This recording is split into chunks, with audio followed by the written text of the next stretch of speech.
আমারে শহরে কোনো এক গ্রীষ্মের দিনে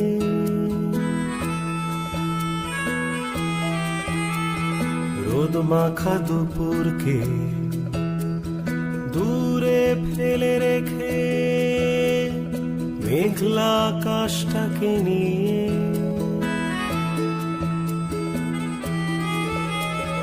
কাল বৈশাখী ঝড়ে এলোমেলো হাওয়াতে উত্তালে নগরী। চলো সব কাজ ফেলে রেখে তুমি আমি দুজনে এসো বেরিয়ে পড়ি। টিপ টিপ বৃষ্টি আমারে শহরে কোনো এক গ্রীষ্মের দিনে।